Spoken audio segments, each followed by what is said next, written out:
Most people getting their first 401k explain to them make one mistake that quietly costs them tens of thousands of dollars, and they never even realize they're doing it. They sign up, they pick a contribution amount, and they walk away thinking they're done. But they left a pile of free money sitting on the table, and their employer quietly pocketed it back. Here's what that mistake is, and more importantly, how to make sure you never make it. Let's start from zero. A 401k is a retirement savings account that you open through your employer. The name comes from the section of the tax code that created it, Section 401k. Not the most exciting origin story, but stay with me. Here is what makes it powerful. The money you put into a 401k comes straight out of your paycheck before you ever see it. That means it gets invested automatically before you have a chance to spend it on something else. It's the best kind of saving, the kind that happens without willpower. You choose how much of your paycheck to contribute, and you choose how that money gets invested, usually from a menu of mutual funds and index funds your employer offers. An index fund, by the way, is a simple investment that tracks a broad market like the S&P 500, the 500 largest companies in the United States, rather than trying to pick individual winners. The money then grows inside the account year after year until you retire and start withdrawing it. Now here is where that costly mistake comes in. Many employers offer something called an employer match. This means your company will add money into your 401k on top of whatever you contribute, as long as you contribute enough yourself. A very common setup is a 50% match up to 6% of your salary. Let's make that concrete. Say you earn $60,000 a year, and your employer offers that exact match. If you contribute 6% of your salary, that's $3,600. Your employer adds another $1,800 on top of it. That extra $1,800 is just given to you. No work, no strings. It is the closest thing in personal finance to a guaranteed, instant 50% return on that money. Now here's the mistake. Millions of workers contribute only 3% or 4%, not enough to capture the full match. They leave part of that employer contribution uncollected. Over a 30-year career, that gap can compound into tens of thousands of dollars in lost retirement savings. Some estimates put it well above $50,000 depending on the salary. The rule is simple. Whatever your employer will match, contribute at least that much. That is step one, and it is non-negotiable. Many employers now offer two flavors of 401k, traditional and Roth. People spend a lot of time stressing about this choice. Let's simplify it. With a traditional 401k, your contributions go in before taxes. If you earn $60,000 and contribute $6,000, the IRS only taxes you as if you earned $54,000 that year. You get a tax break today. But when you withdraw the money in retirement, you pay income taxes on it then. With a Roth 401k, your contributions go in after taxes. No tax break today. But when you withdraw the money in retirement, including all the growth, it comes out completely tax-free. So which one wins? It depends on one thing. Do you expect to be in a higher tax bracket now or in retirement? If you are early in your career and earning a relatively modest income right now, a Roth often makes more sense. You pay taxes at your current lower rate, and decades of growth come out tax-free later. If you are in your peak earning years and in a high tax bracket right now, a traditional 401k might save you more by deferring taxes to retirement when your income may be lower. If you genuinely do not know, here is a practical starting point. If you're under 35 and not in a high income bracket, lean toward Roth. Otherwise, talk to a tax professional. And some people split contributions between both. That is allowed. Here is the part that catches people completely off guard.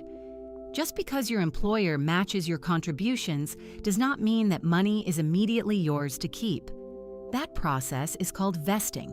Vesting is a schedule that determines when the employer's matching contributions actually belong to you.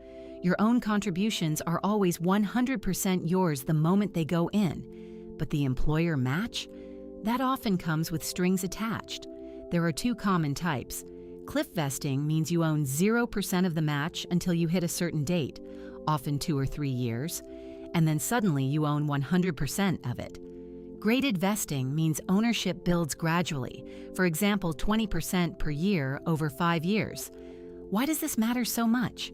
If you leave a job, voluntarily or not, before you are fully vested, you walk away without the unvested portion of your employer's contributions.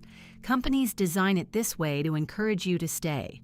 Before you quit a job or accept a new one, pull out your 401k plan documents and find the vesting schedule.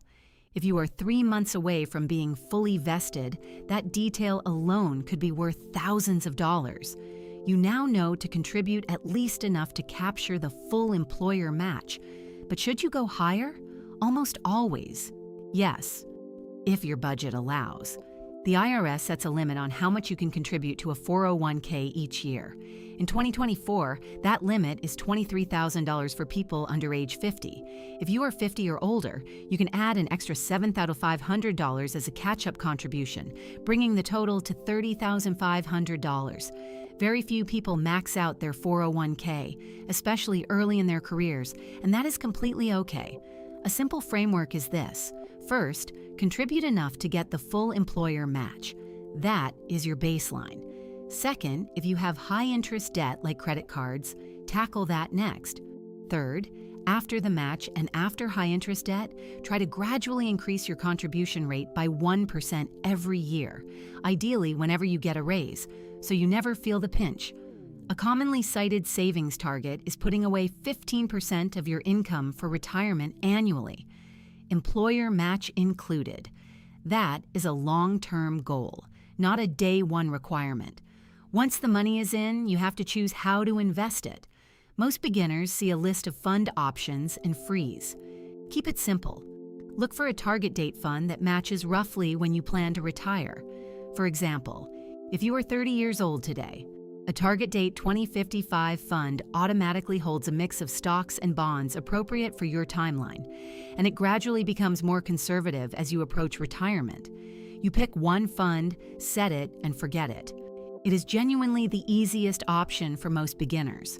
If you want a bit more control, look for a low-cost S&P 500 index fund inside your plan. The key word is low cost. Always check the expense ratio. That is the annual fee the fund charges, expressed as a percentage. A good expense ratio is around 0.10% or lower. A bad one is 1% or more. That difference sounds tiny, but it compounds dramatically over 30 years.